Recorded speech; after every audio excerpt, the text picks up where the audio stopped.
पटना से एक बड़ी खबर सामने आ रही है। बिहार के दो नेता की सुरक्षा बढ़ाई गई है। राज्यसभा सांसद संजय झा की सुरक्षा बढ़ी है। संजय झा को जेड श्रेणी की सुरक्षा मिली है। आपको बता दें, खुफिया एजेंसी की रिपोर्ट के आधार पर फैसला हुआ है। बिहार सरकार ने फैसला लिया है। संजय झा को 22 जवानों की सुरक्षा मिली है। तो करीब 4 से 6 कमांडो जवान हमेशा उनके साथ रहेंगे। अर्ध सैनिक बल के सूत्र के मुताबिक ये खबर हम आपको बता रहे हैं। हम पार्टी के विधायक अनिल कुमार की सुरक्षा भी बढ़ा दी गई है। अनिल कुमार को वाई श्रेणी की सुरक्षा दी गई है।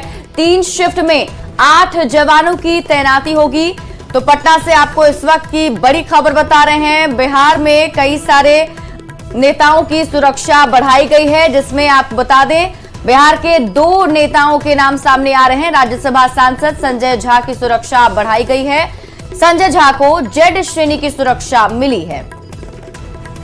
बिहार सरकार ने यह फैसला लिया है। संजय झा को बता दें आपको 22 जवानों की सुरक्षा मिली है और करीब 4 से 6 कमांडो जवान हमेशा उनके साथ रहेंगे।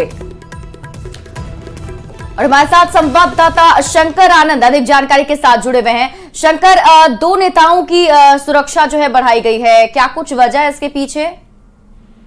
देखिए, पिछले कुछ समय से लगातार कुछ कई इनपुट्स जो हैं बिहार में जो स्थानीय जो खुफिया एजेंसी है बकायदा उनको मिल रहे थे। लिहाजा उन तमाम मसलों को ध्यान में रखते हुए उनकी सुरक्षा व्यवस्था बढ़ा गई है।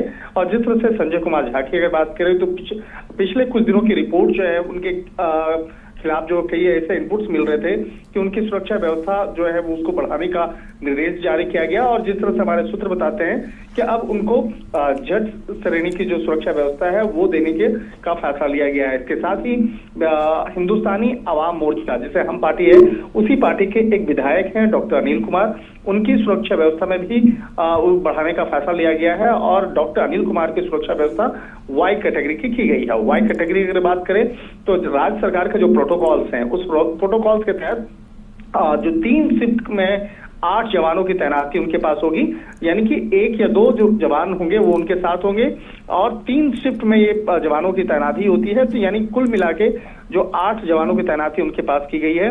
और इसके साथ ही जो संजय कुमार झा हैं उनको उनके प्रोटोकॉल्स की अगर बात करें तो प्रोटोकॉल्स जेड कैटेगरी के अंतर्गत 22 जवानों की सुरक्षा व्यवस्था उनके साथ में होगी, जिसमें कि तकरीबन 5 से 6 कमांडो हमेशा उनके साथ में होंगे।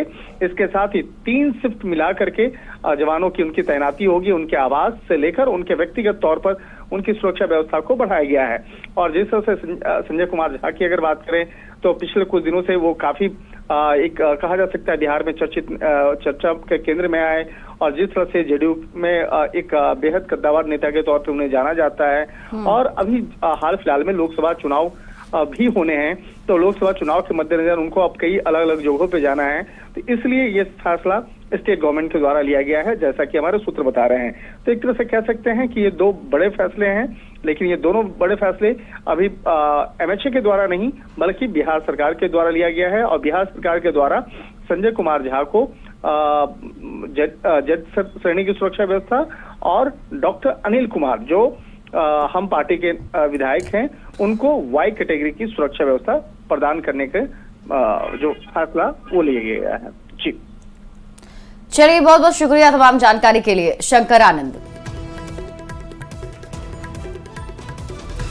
बढ़ते आगे, धनबाद में एसएसपी के सख्त निर्देश के बाद भी अपराधी बेखौफ नजर आ रहे हैं। एसएसपी ने बीसीसीएल आउटसोर्सिंग कंपनियों में बमबाजी, फायरिंग, हिंसक झड़प पर लगाम लगाने को लेकर मैराथन बैठक की थी, लेकिन 3 दिन बाद ही अपराधियों ने इसे लेकर खुली चुनौती दी है। कतरास थाना के छाताबाद में जीटीएस आउटसोर्सिंग माइंस में बीती रात अपराधियों ने बमबाजी कर दहशत फैला दी। यहां 2 बम फेंके गए थे, जिसमें एक ब्लास्ट हुआ जबकि दूसरा ब्लास्ट नहीं हो सका। इसे पुलिस को सौंप दिया गया है। रात करीब 1:30 बजे हुई बमबाजी के बाद कर्मचारी दहशत में हैं।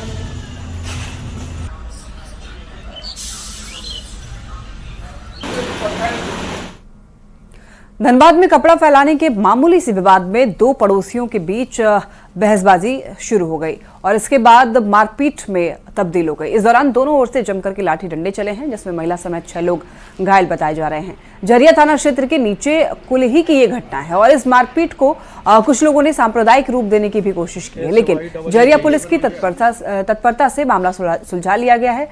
घायलों को इलाज के लिए भर्ती भी कराया गया है। तो वहीं थाने में दोनों पक्ष की ओर से लिखित शिकायत दर्ज कराई गई है। लड़ाई में कुत्ता पहले मेरे छोड़ा, बदन में काटा, फिर शाम को अफ्तारी के बाद वो लोग ने हमला किया। बुझाली था, वह कट्टा था, तलवार था, पाइप था, सारा चीज़ वो लोग तैयारी में था और वार किया। मैं नमाज पढ़ के मस्जिद से निकला और साथ साथ में 5 लोगों को घायल किया। वो लोग बोल के गया कि शाम में हम 6 बजे के बाद बताएंगे, अफ्तारी खोलेंगे उसके बाद तुम लोग से बात करेंगे। और अफ्तारी करने के बाद फिर हम उससे पहले हम अपना दुकान चले गए थे। दुकान में उसके बाद दुकान से जब घर आए तो घर में देखे कि पूरा झगड़ा झंझट बाहर में हो रहा है। छुड़ाने के लिए जब हम अंदर गए तो हमको पीछे से बाहर किया गया। पश्चिम बंगाल से किडनैप नवजात का बोकारो सीडब्ल्यूसी की मदद से रेस्क्यू किया गया है। सीडब्ल्यूसी अध्यक्ष शंकर रवानी ने बताया कि सुबह 5 बजे पुलिस की टीम पश्चिम बंगाल से किडनैप नवजात को छुड़ाने के लिए गुनाराम महतो हॉस्पिटल पहुंची, बच्चे का रेस्क्यू किया और उसे बंगाल पुलिस को सौंप दिया गया है। पॉक्सो और किडनैपिंग का मामला है और ये जो नवजात बच्चा है वहाँ से लोग भगा के लेकर लाया है, वहाँ से मैंने चुपके तरीके से लाया जाया गया है और यहाँ आपका जो हॉस्पिटल है ITI के सामने वहाँ भर्ती कराया गया है। तो बंगाल पुलिस ने हम लोगों से रिक्वेस्ट किया बाल कल्याण समिति बोकारो से कि मुझे बच्चा का रेस्क्यू करने में सहयोग किया जाए। CWC ने तुरंत कार्रवाई करते हुए 4 थाना को हम लोगों ने आग्रह किया है, 7 थाना वहाँ गई भी है और बच्चा अभी रेस्क्यू होकर जाएगा पश्चिम बंगाल। लोकसभा चुनाव और होली को देखते हुए रांची में नशे के अवैध कारोबारी सक्रिय दिख रहे हैं और ऐसे में रांची पुलिस नशे के अवैध कारोबार के खिलाफ विशेष कार्रवाई में जुटी हुई है। इसी कड़ी में कार्रवाई करते हुए सुखदेव नगर थाना क्षेत्र में मिनी अवैध शराब फैक्ट्री का खुलासा किया गया है। मुर्रा पहाड़ के जमुना नगर में यह फैक्ट्री चल रही थी। वहीं अवैध नकली विदेशी शराब को पैक करते एक आरोपी को गिरफ्तार किया गया। छापेमारी में भारी मात्रा में अवैध विदेशी शराब भी जब्त की गई है। यहां महंगी शराब की बोतल में सस्ती शराब को पैक किया जा रहा था। वहाँ पे सारा सामान, खाली बोतल, ढक्कन और कुछ स्टिकर भी नंबर 1 RS इस तरह का काफ़ी सारा चीज़ें मिले। उस चीज़ में उन लोगों ने बोतल से निकाल के फिर बना के लोग मिक्स करके पैक करते हैं और वहीं से वो लोग बाहर सप्लाई करते हैं। तो उसी में साथ में एक विनोद भगत करके लोहरदगा के रहने वाले हैं, यहीं पे और मजी की तरफ में रहते हैं रूम पे और वहाँ वही पैक करते हैं। साथ में उनका और एक सरगना है मोटू करके, उनको भी हम लोग अभी खोज रहे हैं। कटिहार पुलिस ने तफ्तीश के जरिए कॉर्नर किलिंग के मामले का खुलासा किया है। बीते 10 मार्च को फलका थाना क्षेत्र के स्टेट हाईवे 77 पर चोचला गांव के पास कंबल से लिपटी एक अज्ञात नाबालिग का शव मिला था। कटिहार पुलिस ने शव की पहचान की और नाबालिग की हत्या मामले का खुलासा करते हुए नाबालिग के पिता को गिरफ्तार कर लिया है। घटना के बारे में खुलासा करते हुए एसपी ने बताया कि अररिया की रहने वाली नाबालिग का उसके जीजा के साथ प्रेम संबंध चल रहा था, जिसके बारे में पता लगने पर परिवार के लोग लड़की को कार से गंगा नदी में फेंकने के लिए जा रहे थे। इस दौरान बीच सड़क में लड़की के चाचा ने गाड़ी के अंदर रस्सी से नाबालिग का गला घोंट दिया, जिससे उसकी हत्या की गई। हत्या को अंजाम देने के बाद पूरे परिवार के 5 लोगों ने मिलकर कंबल से लपेटकर शव को फलका थाना क्षेत्र में फेंक दिया। वहीं पुलिस ने इस मामले में आरोपी पिता को गिरफ्तार कर लिया है, जबकि बाकी लोग मौके से फरार हो गए हैं।